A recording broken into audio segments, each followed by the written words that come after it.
Welcome to the class. आज हम पढ़ेंगे अपवर्तनांक स्मॉल n और क्रांतिक कोण स्मॉल c में संबंध, यानी इनमें संबंध हम स्थापित करेंगे। देखिए, वैसे तो जो संबंध होता है इसमें n बराबर होता है 1/sin c। कभी कभी ये लिखने के लिए भी आता है और कभी प्रूफ करने के लिए आता है। तो अगर ये प्रूफ करने के लिए आए तो हम इसको प्रूफ किस तरह से करेंगे, तो इसका एक डायग्राम बना लेते हैं हम। एक अपवर्तक पृष्ठ ले लीजिए और इसमें कोई आपतित किरण इस तरह से आएगी और ये इसका अभिलंब होगा, ये आपतित किरण है और ये एंगल होगा यहाँ पर क्रांतिक कोण। तो जब यहाँ पर ये क्रांतिक कोण बनेगा तब इस अभिलंब के साथ जो किरण जाएगी वह ना तो इस विरल माध्यम में जाएगी और ना ही सघन माध्यम में जाएगी, यानी ये सघन माध्यम है और ये विरल माध्यम है। लिख दीजिए इस पर सघन माध्यम और ये विरल। ओके, तो यानी ये जो किरण जाएगी अपवर्तित किरण वो इस लाइन पर जाएगी, यानी अपवर्तक पृष्ठ में ही जाएगी इस तरह से। ठीक है, तो यानी ये जो एंगल बनेगा ये 90 का एंगल बनेगा। ओके, जैसा कि इसकी डेफिनेशन भी होती है क्रांतिक कोण की कि क्रांतिक कोण सघन माध्यम में बना वह आपतन कोण है जिसके लिए विरल माध्यम में अपवर्तन कोण 90 डिग्री होता है।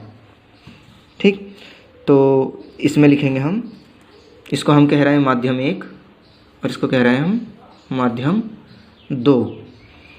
तो जब हमने इसको माध्यम 1 कह दिया और इसको माध्यम 2 कह दिया तो स्नेल का नियम क्या था कि जो अपवर्तनांक होगा वो आपतन कोण की जिया और अपवर्तन कोण की जिया के अनुपात के बराबर होगा।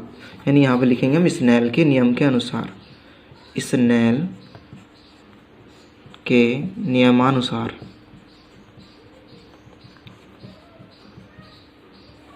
क्या बताया था स्नेल ने कि जो अपवर्तनांक होता है n को लेंगे हम 2n1 यानी दूसरे माध्यम के सापेक्ष पहले माध्यम का अपवर्तनांक, यानी इससे ऊपर।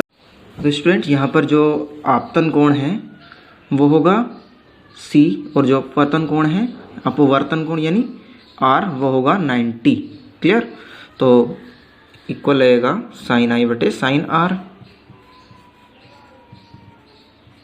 यहाँ पर i कितना है c और r कितना है 90, तो लिख देंगे यहाँ पर चूँकि I बराबर C क्रांतिक कोण और R बराबर 90। तो यहाँ पर वैल्यूज़ पुट कीजिए, सारी वैल्यूज़ यहाँ पर पुट करेंगे हम।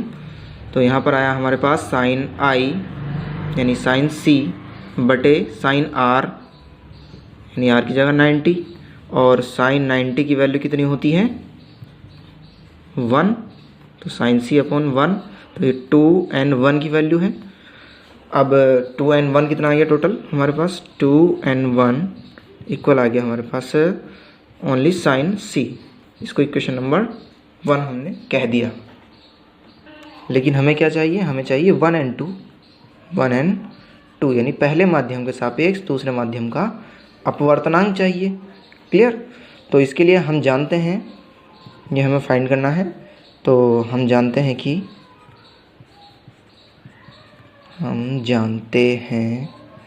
कि जो 1n2 और 2n1 पहले हम प्रूफ कर चुके हैं इक्वल होता है 1।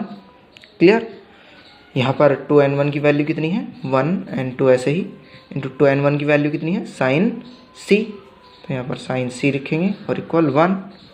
यहाँ से हम 1n2 फाइंड करेंगे इक्वल साइन सी इधर मल्टीप्लाई में है तो इधर अपॉन में जाएगा यानी डिवाइड में चला जाएगा, तो 1 अपॉन साइन सी। यही हमें प्रूफ करना होता है, यानी जो अपवर्तनांक होगा वो किसका होगा साइन सी का व्युत्क्रम होगा, यानी 1/साइन सी होगा। और ये कब होगा, जब प्रकाश कांच से वायु में जा रहा हो, है ना।